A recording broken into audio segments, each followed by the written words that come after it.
Hi, this is Morgan Walton, and this is my case study, Creating a School Vision for EDLA 52. For Section 1, the case was really interesting to me, coming from a rural area where the new principal was having a lot of things put on her plate, and there really seemed to be a lot of disconnect between Principal Potter and some of the committee members. So they voted to build a brand new middle school out of the three options that they were given from the superintendent. The new principal is coming from out of district, which can also lead to some struggles as well. The collaborative vision development versus individual vision development was really a big problem for this group. Whereas Principal Potter really wanted a collaborative development, she wanted everyone to work together. Helen kind of took the lead and kind of took over and said, no, we really think that you should do this and we trust you, which, as we could tell, caused a lot of issues. So that's just kind of an overview of the case. There were not really any legal issues that I could tell. If there were, I was not aware of them. The ethical issues that I could tell were the treatment of the new principal. To me, they weren't really giving her a fair option to what she would really like to have happen.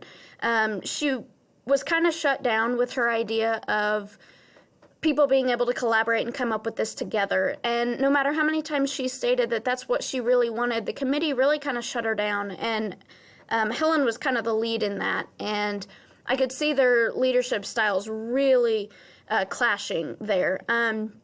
Her collaboration was denied for the vision and over and over again. And that was a huge issue for me ethically, just because they weren't giving her a say. And that's what she wanted to give them, was a say. And they were kind of denying that opportunity. So that was kind of a struggle and an issue that I saw.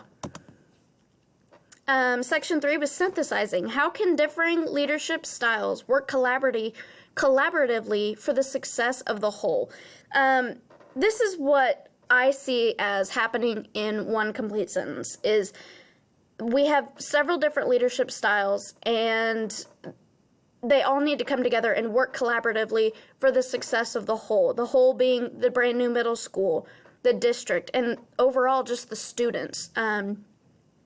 This group really has a lot of, we have our visionary leader, and we have our laid-back, relaxed leader, such as Helen, who's really kind of wanting to put the pressure on someone else, and she doesn't really want to take any of the responsibility. So where is that middle ground? Where is that happy medium that they find that they can work together to come up with a school vision?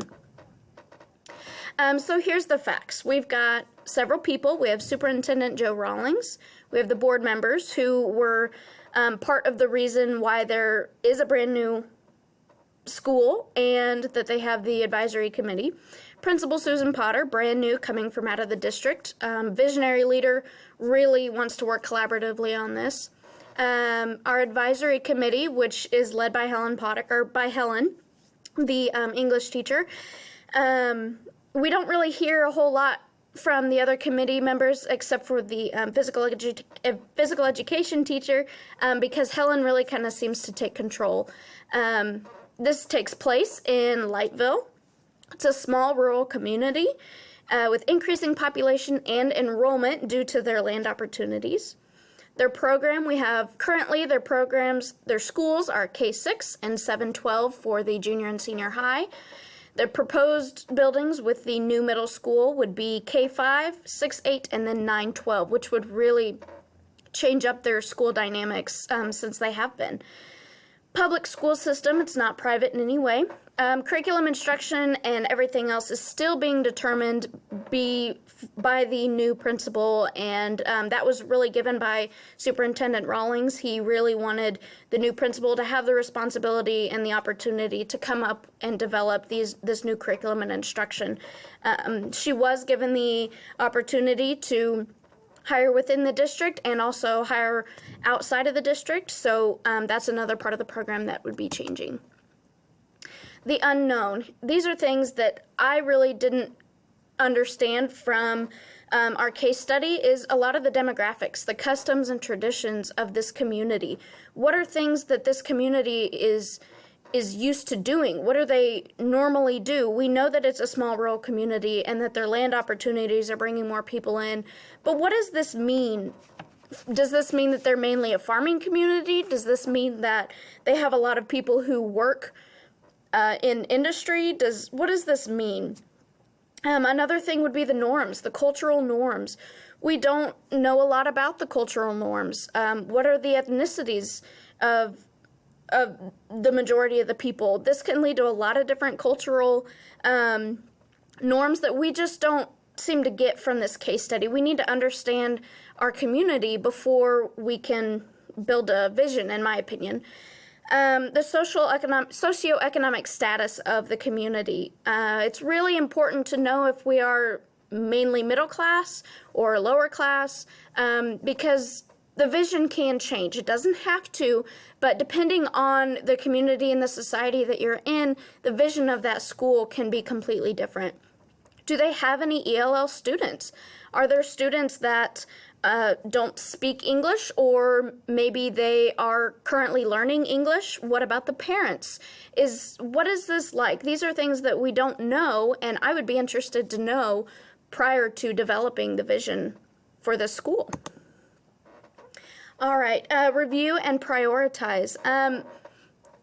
To me, there was a big holdback for this case study. The stakeholders who will be affected by this vision would be the teachers, the parents, and the students. They're directly affected. It affects them because it's their learning, and they're the ones closest to the school. Are all stakeholders being consulted? In my opinion, they are not. I don't believe that they're incorporating all of the teachers' thoughts, or the parents, or the students, for that matter. Especially if they follow the committee's ideas for coming up with a single vision just from Principal Potter. To me, that's her vision, not the vision of the school. So in my opinion, they are not considering the ideas of all the stakeholders, and they're not really putting their thoughts into a priority order, and understanding what's most important for our school and our community, and what's not as important. But if Principal Potter is new, she may not quite understand the community or know some of the things that the community may want to see from the school, and that's something that they really need to include all of the stakeholders in, so that they can get a clear understanding of what they're wanting from their school district. The options and the consequences. There's several things that I feel like we could do at this point. The first thing would be taking a step back. I think that their first meeting with the advisory council was not necessarily a positive meeting. There were a lot of disagreements. No one was really on the same page. I know for sure that Helen Burke and Principal Potter were not on the same page at the beginning, middle, or end of the meeting. To me, it seems like they're making the process too quick. They need to slow the process down. A vision is not something you can create instantaneously or overnight. A vision takes time and deep thought to create. It's something that you definitely have to think about, and there may be pieces that you add and you change over time. It's something, to me, that has to be done collaboratively, and I definitely don't know that I agree with Helen in the way that it's Principal Potter's job to do this and hers only, and they trust her. They need to slow down, think about what the school and the community might want, and then think about steps that they can take to reach that vision. What are other surrounding schools discussing? We don't know if surrounding schools have a vision and what their vision is. Maybe it's similar to what we could come up with our school vision for. What is the elementary and the current secondary school vision for the district? They may give us some ideas that we're just not thinking of. Are these committee members right fit for our goal? This is really important because I don't feel like the committee members are quite fitting correctly in the puzzle of creating this vision. That may need to be revisited. What could we do to involve all stakeholders? This goes back to my previous slide of what can we do to involve everyone that really should be involved when it has to do with their school, their parents, their students, and the teachers who are going to be leading their students to this vision. Evaluating the options. So take a step back. The pro of this is look at the entire situation and take time to consider all of the options. This may be options that I'm discussing, or it may be options that, maybe these people are coming up with things that match to their community. The con of this may be that it's taking time that they don't have. We're not quite sure how long we have to develop this vision. I would imagine that this vision would not have to be fully developed until the start of that next school year, which tells us we could have a year. To me, that's plenty of time, but it's not fully stated in our case study, so that may be time that we just don't have. Superintendent Rawlings may have given us a timeline that we need to follow. Look into surrounding school visions. Pros and cons for this, we could gain ideas and thoughts that maybe we're not thinking of.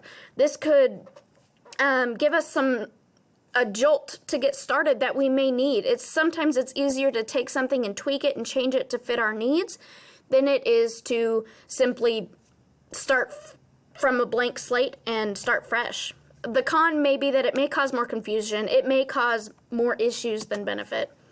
Consider the committee members. We reevaluate those who are involved to gain better members and people who fit this need better. The con of this could be that it causes tension between members and staff if someone really feels like they need to be on this committee, but they're just not fitting, or vice versa. Involving more stakeholders. We'd gain more ideas and definitely more feedback, especially from the community.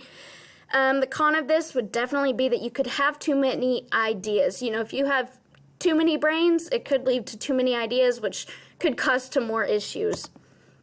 Section 8, choosing the best option. So if we look, to me, the two things that we need to do is we first need to involve our stakeholders that we have feedback and input, and it helps everyone feel involved in the process.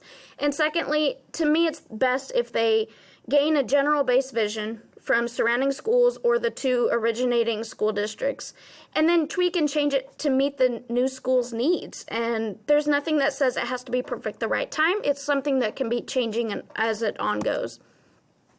Section 9, implementing the decision. So what will we do?